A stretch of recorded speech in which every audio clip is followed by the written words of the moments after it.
আমরা জানি না ভিতরে কি হচ্ছে। অনেক জায়গায় হুট করে 20 মিনিটের জন্য এলইডি স্ক্রিন বন্ধ হয়ে যাচ্ছে।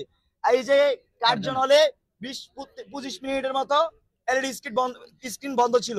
আমরা দেখেছি শামসুনার হলে 1 ঘন্টা পরে এলইডি স্ক্রিন চালু হয়েছে।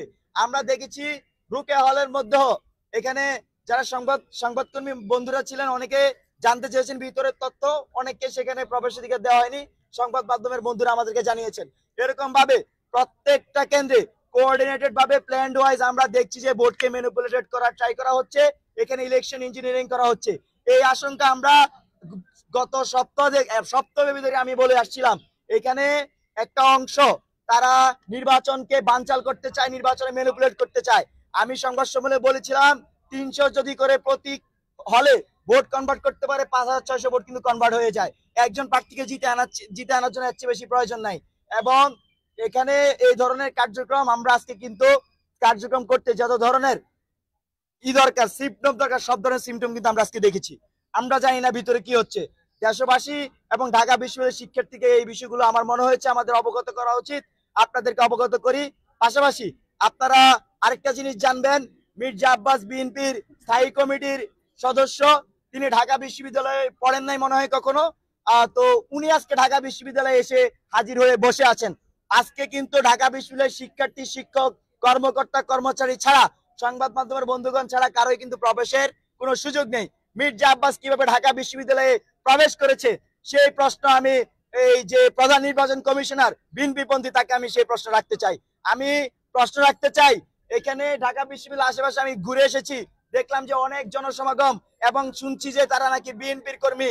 এই বিএনপির কর্মী কি মির্জা আব্বাস নিয়ে এসেছেন কিনা সেই প্রশ্ন রাখতে চাই। তো সবকিছু মিলিয়ে ঢাকা বিশ্ববিদ্যালয়কে অস্থিতিশীল করার জন্য আমাদের কাছে আমরা আশঙ্কা প্রকাশ করছি। আমরা দেখেছিলাম গত বছর জুলাই আওয়ামী লীগ ক্যাম্পাসকে অস্থিতিশীল করেছিল। তার বিপরীতে ঢাকা বিশ্ববিদ্যালয়ের শিক্ষার্থীরা প্রথম অভ্যুত্থান ঘটায় ছাত্রলীগের বিরুদ্ধে 15 এবং 16 জুলাই। পরবর্তীতে আপনারা দেখেছেন 20 দিনের মধ্যে 5ই আগস্টের মধ্যে সরকারকে কিন্তু তৎকালীন বিগত ফ্যাসিস্ট সরকারকে আমরা উৎখাত করতে সক্ষম হই। তো এখানে ঢাকা বিশ্ববিদ্যালয়ে এসে যেই আসুক না কেন, এসে ইলেকশন ইঞ্জিনিয়ারিং করতে চায় বা ভিতরে পোলিং অফিসারদেরকে বের করে দিয়ে ইলেকশন ইঞ্জিনিয়ারিং করবে, 20 মিনিটের জন্য এলইডি স্ক্রিন বন্ধ হয়ে যাবে, সব জায়গায় একই ধরনের নাটক মঞ্চায়ন করে নির্দিষ্ট কাউকে জিতানোর জন্য রাস্তা খুলবে, সেই রায় ঢাকা বিশ্ববিদ্যালয়ের শিক্ষার্থীরা মানবে না।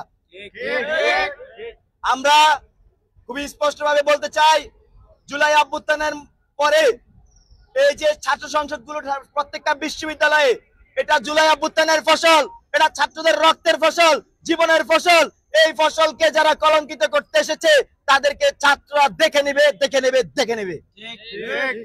অনেক অভিযোগ, তো সেই ক্ষেত্রে ফলাফল একটা আসবে, তো সেই ক্ষেত্রে ফলাফলের বিষয়ে তোমার অবস্থান কি? এখানে খুবই স্পষ্ট, আমরা তো খালি ওনারা খেলছেন বিষয়টা এরকম না। ঢাকা বিশ্ববিদ্যালয়ের শিক্ষার্থীরা আমাদের পক্ষে, আরো নানা পক্ষে যারা স্বতন্ত্র প্রার্থী আছেন সবার পক্ষে পোলিং এজেন্ট কিন্তু আছেন। এছাড়াও আমাদের অনেক শুভাকাঙ্ক্ষী আছেন ভিতরে, যারা সংবাদ বন্ধুগণ তারা কিন্তু আমাদেরকে জানাচ্ছেন। এখন পর্যন্ত আমরা বড় কোনো কারচুপির খবর পাইনি, কিন্তু আমরা আশঙ্কাটা কোনোভাবেই ছাড়তে পারছি না। দেখবেন যে 20 মিনিট সব জায়গার মধ্যে এলইডি স্ক্রিনের প্রবলেম হচ্ছে। কোন জায়গার ভাই এলইডি স্ক্রিন নিয়ে আসছে? এটা কোন কোম্পানির? কারা এইসব চালাচ্ছে?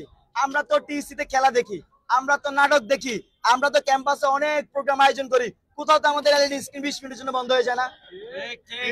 তো এইসব নাটক অন্তত আমাদের সাথে করে এই নির্বাচন কমিশন যারা ইলেকশন ম্যানিপুলেট করতে চাচ্ছে তারা কেউ পার পাবে না। ঢাকা বিশ্ববিদ্যালয়ের শিক্ষার্থীরা কাউকে ছাড় দেবেন না। তারপরে মোটা দাগে আপনার অভিযোগটা এরকম যে দিনভর নানা অভিযোগ ছিল, এখন চূড়ান্ত অভিযোগ না, দিনভর অভিযোগের সাথে প্রমাণও ছিল এবং সেখানে বহিষ্কার করা হয়েছে। এবং আমরা এই আশঙ্কাটি করেছি সপ্তাহখানেক আগে থেকে। আজকে সেই বিষয়গুলো কিন্তু এখানে আমরা তার প্রতিফলন দেখেছি। এখনো যে আশঙ্কা করছি হয়তো 1 ঘন্টার মধ্যে প্রুফ আসতে পারে, এখন তো আমার কাছে আসে নাই, কিন্তু এটা তো খুবই স্পষ্ট। আমি তো এতক্ষণ এটাই বললাম যে ফলাফল নিয়ে মেকানিজম আশঙ্কা আমরা সপ্তাহখানেক ধরে করছি। এবং সেখানে ছাত্র দলের মধ্যে যেহেতু অনেক গ্রুপিং, সেই গ্রুপিং এর জন্য দেখবেন ছাত্র দলের কি হয়েছে, তাদের যারা টপ 3-তে আসছে অনেক গ্রুপিং এর কারণে বাকি অনেক গ্রুপ তাদের প্রতি অসন্তুষ্ট এবং তারা চায় যে টপ 3 না জিতে আসুক, এবং সেই জন্য বাকিরা ভিতর ইনফরমেশন লিক করে। এবং তারা এই লিকটা করে এর জন্য যে মানে লিক করে এর জন্য যাতে আমরা ঠেকাই, কারণ সে চোখের সামনে দেখছে এখানে ইলেকশন ইঞ্জিনিয়ারিং হচ্ছে, আমাদের কাছে এইসব ইনফরমেশন চলে আসে এবং আমরা যথেষ্ট চেষ্টা করেছি ঢাকা বিশ্ববিদ্যালয়ের শিক্ষার্থীদেরকে, ঢাকা বিশ্ববিদ্যালয়কে অভ্যুত্থানের পরবর্তী সময়ে ক্যাম্পাসকে একটি গণতান্ত্রিক রূপান্তর করতে। এবং আমাদের জায়গা থেকে আপনারা দেখবেন যে কোথাও একটা বিন্দু মাত্র আমরা বিধিমালা লঙ্ঘন করি, কেউ আমাদেরকে অভিযোগ দিতে পারেনি। আমরা জিতে হারি সেটা পরে এলাম, কিন্তু এই ক্যাম্পাসে বাংলাদেশ একটি গণতান্ত্রিক রূপান্তর হবে সেটার অপেক্ষা আমরা ছিলাম। আমরা সে জায়গায় সর্বোচ্চ সহনশীলতা এবং সহযোগিতার পরিচয় দিয়েছি। কিন্তু আমরা দেখেছি এই বিশ্ববিদ্যালয় প্রশাসন যাদেরকে নির্বাচন কমিশন বানিয়েছেন, আজকে যে ইলেকশন ইঞ্জিনিয়ারিং এর যে প্রসেস, সেটা শিক্ষার্থীকে নানাভাবে শিক্ষার্থীদেরকে আশঙ্কা তৈরি করছে তাদের মনে, এবং তারা যে গণতান্ত্রিক প্রক্রিয়া সেটার এই কন্টিনিউশন থাকে কিনা সে আশঙ্কা শিক্ষার্থীদের মনে প্রবেশ করেছে। ভোটের সবচেয়ে বড় অভিযোগ থেকে জাল ভোট দেওয়া, এই ধরনের কোনো অভিযোগ বা প্রমাণ পেয়েছেন আপনারা? ভাই মনে হয় আমার কথা শুনেনি শুরু থেকে, আমি শুরু থেকে বলেছি যে এখানে একটা প্রশ্ন আছে, সেটা হলো আপনি বলেছেন যে ছাত্রদল, তার মানে একদম শিওর আপনি যেটা বলতে চাচ্ছেন যে ছাত্রদল আসলে নির্বাচনকে ম্যানিপুলেট করার কোনোভাবে চেষ্টা করছে, এখন যে রেজাল্ট এটাকে?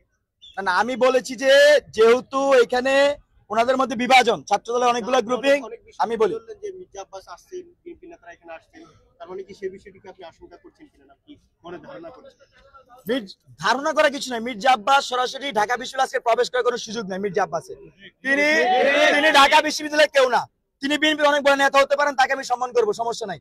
কিন্তু মির্জা আব্বাসের আজকে ঢাকা বিশ্ববিদ্যালয়ে প্রবেশের কোনো সুযোগ নেই। মির্জা আব্বাস ঢাকা বিশ্ববিদ্যালয়ে প্রবেশ করেছেন, কে তাকে প্রবেশ করিয়েছে, এখানে এত এত সিকিউরিটি, কে তাকে প্রবেশ করিয়েছে, কাদের ইঞ্জিনিয়ারিং এর মাধ্যমে তিনি এখানে এসেছেন, এবং কাদের নির্দেশনায় ঢাকা বিশ্ববিদ্যালয়ের চারপাশে নেতাকর্মী দিয়ে ভর্তি করে রাখা হয়েছে, সেই প্রশ্ন আমি করেছি।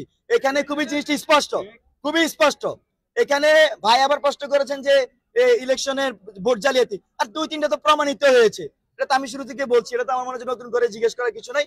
তবে আপনাদেরকে ধন্যবাদ, আপনারা দেশবাসীর কাছে আমাদের এই যে তথ্যগুলো তুলে ধরছেন, আজকে সারা ক্যাম্পাসে সময় দিচ্ছেন। আপনাদের কাছে অনুরোধ থাকবে শেষ পর্যন্ত আপনারা আপনাদের যে সংবাদ মাধ্যমের বন্ধুদের যে কাজ সেটি চালিয়ে যাবেন। ধন্যবাদ, ভালো থাকবেন।